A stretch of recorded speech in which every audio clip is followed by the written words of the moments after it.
कन्ना नी बाबा द्रौपदी मानम कांतवने दीन शरण्या नी बाबा द्रौपदी मानम कांतवने दीन शरण्या नी बाबा कालमेல்லாம் முன்னருளை வேண்டுகிறேன் நீ பாபா காலமெல்லாம் முன்னருளை வேண்டுகிறேன் நீ பாபா சின்ன சின்ன சின்ன சின்ன சின்ன சின்ன பதம் வைத்து கண்ணா நீ பாபா சின்ன சின்ன பதம் காட்டி கண்ணா நீ பாபா சின்ன சின்ன பதம் வைத்து கண்ணா நீ பாபா மணிவண்ணா நீ பாபா மணிவண்ணா நீ பாபா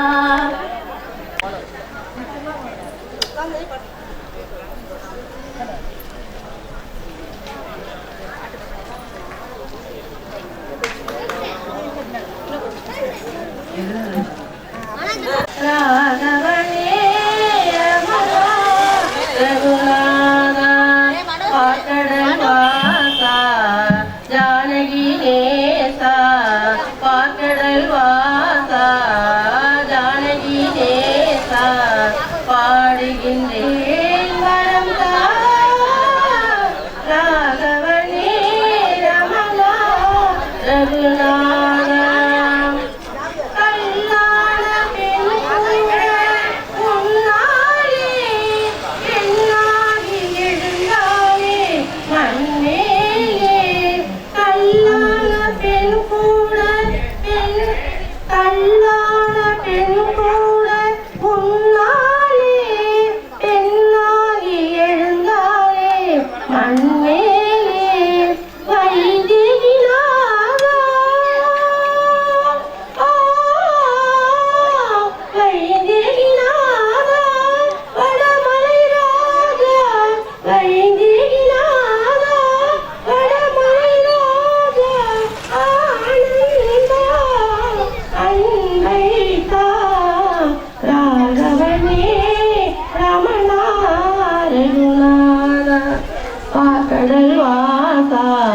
ஜானகி நேசா பாக்கடல் வாசா ஜானகி நேசா பாடுகின்றேன் வரம் தா ராகவனே ரமணா ரகுநாதா தியாகேச குணநெஞ்சி பறித்தாரே சங்கீத மலர் கொண்டு துதித்தாரே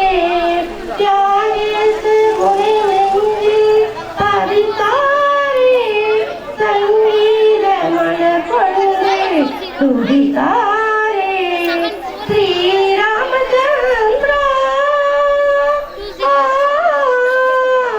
ஸ்ரீ ராமச்சந்திரா தசரத ராமா ஸ்ரீ ராமச்சந்திரா தசரத ராமா ஆனந்தா அன்வைதா ராகவனே ரமணா ரகுநாதா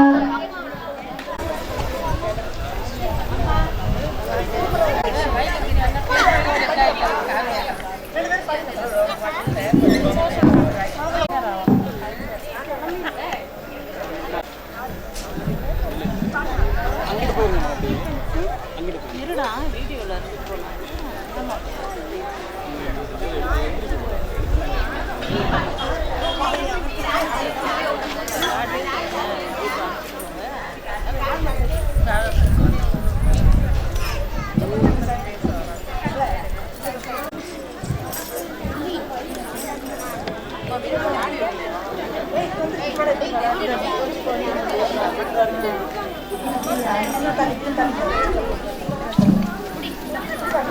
சொல்லியே வில்லினை பாட ஆமா வில்லினை பாட வந்தருள்வாய் காளை மகளே தானதந்தோம் என்று சொல்லியே வெள்ளினை பாட ஆமா வெள்ளினை பாட வந்தருள்வாய் தமிழ் மகளே மகளே. ஹரே ராம ராம ராம ஹரே ஹரே, ஹரே கிருஷ்ணா கிருஷ்ணா கிருஷ்ணா ஹரே ஹரே, ஹரே ராம ராம ராம ஹரே ஹரே, ஹரே கிருஷ்ணா கிருஷ்ணா கிருஷ்ணா ஹரே ஹரே. ஜகம் புகழும் புண்ணிய கதை ராமனின் கதையே, அதை செவி குளிர பாடிடுறோம் கேளுங்கள் அதையே. ஜகம் புகழும் புண்ணிய கதை ராமனின் கதையே, அதை செவி குளிர பாடிடுவோம் கேளுங்கள் அதையே.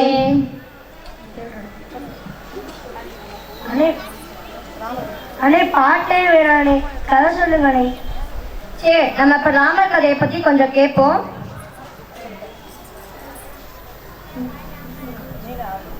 வந்து ரோஹி நட்சத்திரத்துல நவமி திதியில பிறந்தனால ராமநவமி நம்ம எல்லாரும் கொண்டாடுறோம். தெரிஞ்சுக்கிட்டீங்களா? தெரிஞ்சுக்கிட்டோம். கரை நதிக்கரை ஓரத்துல அயோத்தியான ஒரு நகரம் இருந்துச்சு. அந்த நகரத்தை தசரதன் ஒரு மன்னர் ஆட்சி பண்ணிட்டு வந்தாங்க. தசரதற்கு 3 மனைவிகள் இருந்தாங்க. முதல் மனைவி பேரு கௌசல்யா, 2வது மனைவி பேரு சுமித்ரை, 3வது மனைவி பேரு கைகேயி. இவங்க 3 பேருக்கும் 4 குழந்தைங்க இருந்தாங்க. என்ன 4 குழந்தைகளா? ஆமா, 4 குழந்தைங்க இருந்தாங்க. முதல் மனைவி கைகேயிக்கு ராமரும், 2வது மனைவி சுமித்ரைக்கு 2 குழந்தைங்க இருந்தாங்க. பரதன், லட்சுமணனும் சத்ருகனும் இருந்தாங்க. 3வது மனைவி கைகேயிக்கு பரதனும் பிறந்தாங்க. இவங்க 4 பேரும் எல்லா கலைகளிலும் சிறப்பாக விளங்கினாங்க. இவங்களுக்கு எல்லாம் வசிஷ்ட முனிவர் பயிற்சி கொடுத்தாங்க. ஒரு நாள் விஸ்வாமித்திரர் தசரத மன்னன்ட்ட காட்டுல நடக்கிற யாகத்தை பாதுகாக்கிறதுக்காக ராமனையும் லட்சுமணனையும் காவலுக்கு கூப்பிட்டாங்க. ஆனா தசரத மன்னருக்கு அனுப்ப மனசே வரல. வசிஷ்ட முனிவர் தான் நீங்க தைரியமா அனுப்பி வைங்க அப்படின்னு தசரத மன்னன்ட்ட சொன்னாங்க. அப்புறமேல் தான் தசரத மன்னர் அனுப்பி வச்சாங்க. அப்ப இவங்க காட்டு பகுதிக்கு போய் அங்க உள்ள யாகத்தை பத்திரமா எல்லாம் பாதுகாப்பா பண்ணி கொடுத்தாங்க. அப்ப யாருமே அந்த வசிஷ்டர் முனிவர் விஸ்வாமித்திரர் வந்து ராமருக்கு வீர வாளும் யாசையும் கொடுத்தாங்க. அப்ப வர வழியில ஒரு கல்லு கீழே கிடந்துச்சு. அது ராமர் மிதிச்சோடனே அந்த கல்லு பெண்ணா மாறிடுச்சு. பெண்ணா மாறிடுச்சு? ஆமா தம்பி, அந்த கல்லு வந்து சாபம் பெற்றுச்சு. அது என்ன சாபம்னா, ராமர் பாதம் பட்டாதான் அந்த கல்லு பெண்ணா மாறும். அந்த பெண்ணோட பேர் வந்து அகலிகை. அப்ப திருப்பி அவங்க அந்த இதை முடிச்சோடனே திருப்பி நடந்து வந்துட்டே இருக்காங்க. அப்ப மிதிலை நகரத்தை அவங்க அடையிறாங்க. மிதிலையோட ராஜா ஜனகர் மகாராஜா அங்க ஒரு போட்டி நடத்தினாங்க. அது என்ன போட்டினா, தன் மகளான சீதைய திருமணம் பண்ணி கொடுக்கறதா அந்த போட்டி. யாராலையும் உடைக்க முடியாது. அந்த அம்பை யார் உடைக்கிறாங்க அவங்களுக்கு தான் அந்த சீதைய திருமணம் பண்ணி கொடுக்கறதா சொல்லியிருந்தாங்க. அப்ப எல்லா நாட்டுல இருந்த இளவரசர்களும் வந்திருந்தாங்க. யாராலையும் அந்த வில்ல தூக்க கூட முடியல. அப்ப ராமர் விஸ்வாமித்திரர் தான் ராமர்ட்ட நீ போய் உட அப்படின்னு சொன்னாங்க. விஸ்வாமித்திரர்ட்ட ஆசீர்வாதம் பெற்று ராமரும் அந்த வில்ல உடைச்சிட்டாங்க. யாராலையும் தூக்க முடியாது அம்ப ராமர் தூக்கி உடைச்சிட்டாரா? ஆமாப்பா, அதான் ராமரோட சக்தி. அப்புறம் உடைச்சோடனே சீதைக்கும் ராமருக்கும் திருமணம் பண்ணி வைக்கிறதா முடிவு பண்ணாங்க. திருமணமும் நல்லபடியா நடந்துச்சு. ஜனகர் மகளோட ராஜாவோட மற்ற 3 மகள்களையும் மற்ற 3 பேருக்கும் திருமணம் பண்ணி வச்சுட்டாங்க. திருமணம் பண்ணி கொடுத்தோடனே ராமருக்கு இவங்க எல்லாரும் சந்தோஷமா வாழ்றாங்க அயோத்தியால. ராமருக்கு பட்டாபிஷேகம் பண்றதா முடிவு பண்ணாங்க. அந்த இனிப்பான விஷயத்த சொன்னது கூனி. அவங்க யாருன்னா, கூனி தான் போய் கைகேயிட்ட அந்த விஷயத்த முதல்ல சொன்னாங்க. கைகேயி வந்து தான் போட்டிருந்த நகை எல்லாத்தையும் கூனி கவுத்து கொடுத்துட்டாங்க. அப்ப கூனி கேட்டாங்க, நீங்க ஏன் இவ்வளவு சந்தோஷப்படுறீங்க? உங்க மகன் இல்லையே ராமன் அப்படின்னு சொன்னாங்க. ஆமா, அவங்க சொன்னாங்க. அப்ப கூனி சொன்னாங்க, நீ மகாராஜா ஏற்கனவே 2 வரம் கேட்டிருந்தீல, அந்த வரத்தை இப்ப பயன்படுத்திக்கோ, ராமர் நாட்டை ஆளாம இருக்கலாம் அப்படின்னு சொன்னாங்க. கைகேயும் அதே மாதிரி மகாராஜாட்ட போய் நான் முன்னாடி உங்கள்கிட்ட 2 வரம் கேட்டிருந்தேன், அந்த வரத்தை நான் இப்ப பயன்படுத்திக்கிறேன் அப்படின்னு சொன்னாங்க. அந்த 2 வரம் என்னன்னா, ஒண்ணு வந்து 14 வருஷம் ராமர் வந்து காட்டு பகுதிக்கு போகணும்னு, 2வது வரம் தன் மகன் பரதன் நாட்டை ஆளணும்னு. அப்ப பரதன் வந்து தன்னோட மாமா வீட்டுக்கு போயிருந்தாங்க. 14 வருஷம் வனவாசம் முடியறதுக்குள்ள சீதைய ராவணன் என்கிறவர் அடிச்சிட்டு போயிட்டாரு. அப்ப ராவணன் ரொம்ப கெட்டவங்களா? இல்ல, ராவணன் வந்து நல்லவர் தான். அவர் சிவபக்தி உடையவர். அவர் தங்கச்சி சூர்பனகையால ரொம்ப கெட்டவங்களா மாறிட்டாங்க. அப்ப ஹனுமன் தான் போய் சீதை இருக்கிற இடத்த பார்த்துட்டு திருப்பியும் ராமர்கிட்ட வந்து சொல்றாங்க. ராமர் போய் எல்லா வானர படைகளோட சேர்ந்து ராவணன் எதிர்த்து போரிட்டு வென்று சீதையை மீட்டு கொண்டு வந்துடுறாங்க. அப்ப திருப்பி ராமருக்கு பட்டாபிஷேகம் நடந்துச்சு. அப்ப ராமர் ஒரு நாள் மாறு வேடத்துல ஊரே சுத்தி வந்தாங்க. அப்போ ஒரு வீட்டுல ராமரையும் சீதையும் தப்பா பேசினாங்க. அதனால ராமர் அதை கேட்க முடியாம சீதைய காட்டுக்கு அனுப்பி வச்சிட்டாங்க. இப்ப தசரத மன்னர் அரண்மனையில இருந்தாங்களா இல்லையா? அப்ப தசரத மன்னருக்கு என்ன ஆச்சுன்னா, அப்ப தசரத மன்னர் இறந்துட்டாங்க. புத்திர சோகத்தால இறந்துட்டாங்களா? ஆமா, புத்திரசோகம்னா தன் மகனை இழந்துவிட்டு இருக்க தாங்க முடியாம இறந்துறதான் புத்திரசோகம். அப்ப ராமர் 14 வருஷம் வனவாசம் போயிட்டாங்க. அப்ப திருப்பி வந்து பட்டாபிஷேகம் பண்றாங்கன்னு சொன்னீங்க. அப்ப அந்த நாட்டை யாருதான் ஆண்டாங்க? அது வரையும் ராமரை போய் கூப்பிட்டு பார்த்தாங்க. ஆனா இங்க ராமர் என் அப்பா சொல்ற பேச்ச நீ கேட்க மாட்டேன், கேட்பேன் அப்படின்னு அவங்க சொன்னாங்க. அப்ப ராமரோட பாதத்தை அவங்க போட்டிருந்த பாதுகையை எடுத்துட்டு போய் ராஜாவோட அரசவையில அந்த அரியணையில வச்சிருந்தாங்க. வச்சு இவங்க நாட்டை ஆழ்ந்தாங்க. ராமர் சொல்றதாவே கேட்டு ஆழ்ந்தாங்க. அப்புறம் இவங்க எல்லாம் இது மாதிரி நடந்தோடனே சீதையை வந்து அந்த காட்டுக்கு அனுப்பிச்சிட்டாங்க. அப்ப சீதை வந்து அந்த காட்டுல போய் 2 அழகான ஆண் குழந்தைகள் பெற்றுக்கிட்டாங்க. அவங்க பேர் என்ன? அவங்க பேரு தான் லவகுஷா. லவகுஷாவை பத்தி சொல்லுங்க. லவகுஷாவை பத்தி நம்ம அடுத்த வருஷம் ராமநவமியில பார்ப்போம். ஹரே ராம ராம ராம ஹரே ஹரே, ஹரே கிருஷ்ணா கிருஷ்ணா கிருஷ்ணா ஹரே ஹரே, ஹரே ராம ராம ராம ஹரே ஹரே, ஹரே கிருஷ்ணா கிருஷ்ணா கிருஷ்ணா ஹரே ஹரே.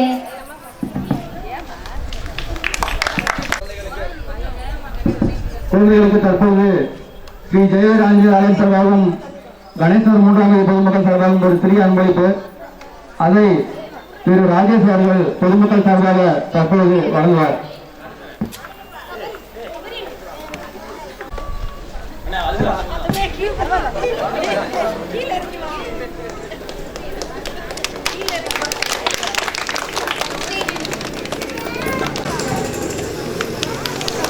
அடுத்ததாக சுபத்ரா.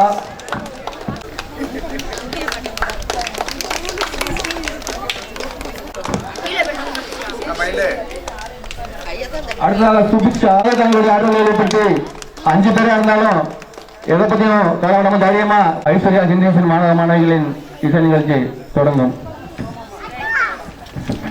அடுத்து போனாங்க, வாங்க கேட்போம்.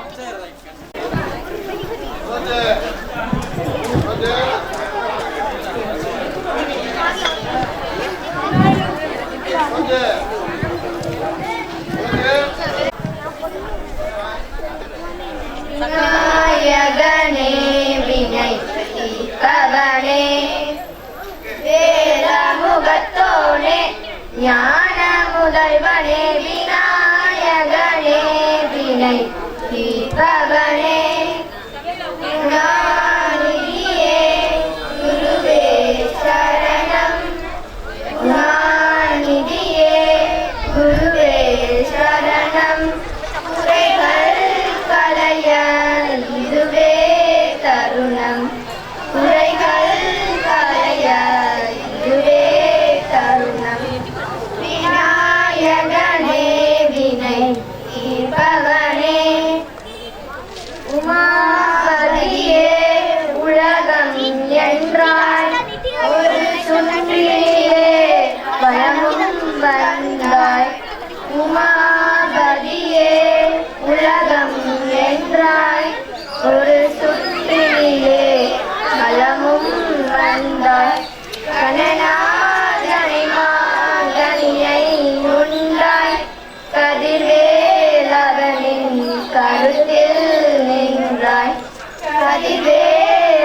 அவளின் கருத்தில் நின்றார் விநாயகனே வினை தீர்ப்பவனே வேலமுகத்தோனே ஞான முதல்வனே விநாயகனே வினை தீர்ப்பவனே வினை தீர்ப்பவனே வினை தீர்ப்பவனே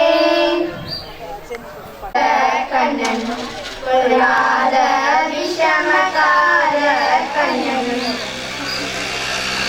கையாய் பாட்டு பாடி விதவிதமாய் ஆட்டமாடி நாளுக்கு ஒரு லீலை செய்யும் நந்த கோபால கிருஷ்ணன் விஷமக்கார கண்ணன் கொள்ளாத விஷமக்கார கண்ணன் பானை மூடக்கூடாது இவன் வந்து விரும்பினாலோ கேட்கக்கூடாது வெண்ணெய் பானை மூடக்கூடாது இவன் வந்து விழுங்கினாலோ கேட்கக்கூடாது இவன் மாமிக்கே சொல்லக்கூடாது சொல்லிவிட்டால் அட்டகாசம் தாங்க உண்ணாது இவன்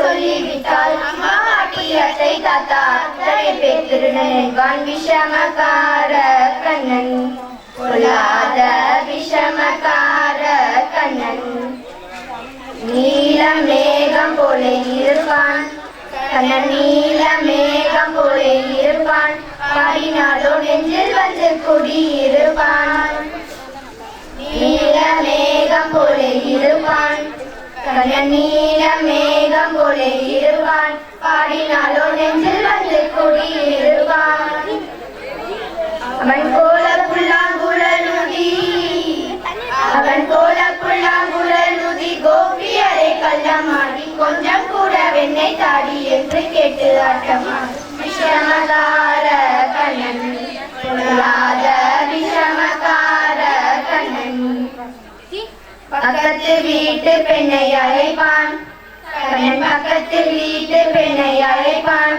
முகாரி ராகம் பாட சொல்லி வம்பு கிழப்பான் பக்கத்து வீட்டு பெண்ணை அழைப்பான் கண்ணன் பக்கத்து வீட்டு பெண்ணை அழைப்பான் முகாரி ராகம் பாட சொல்லி வம்பு கிழப்பான் அது எனக்கு அது தெரியாதென்றால் அவள் எனக்கு அது தெரியாதென்றால் குறுக கிள்ளி விட்டு திங்கி அழும்போது இராணி முகாரியாவான் விஷமகார கண்ணன் கொள்ளாத விஷமகார கண்ணன்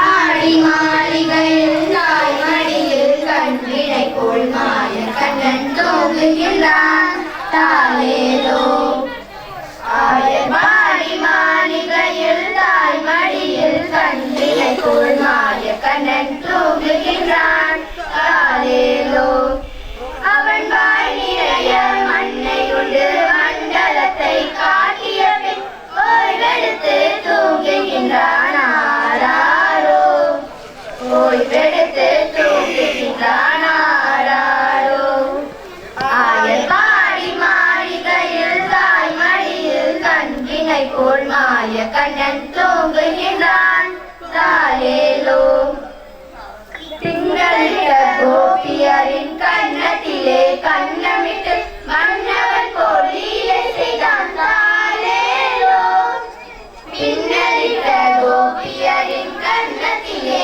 கண்ணமிட்டு மன்னவன் போல் லீலை செய்தான் தாலேலோ அந்த மந்திரத்தில் அவன் உறங்க மயக்கத்திலே இவன் உறங்க மண்டலமே உறங்குதம்மா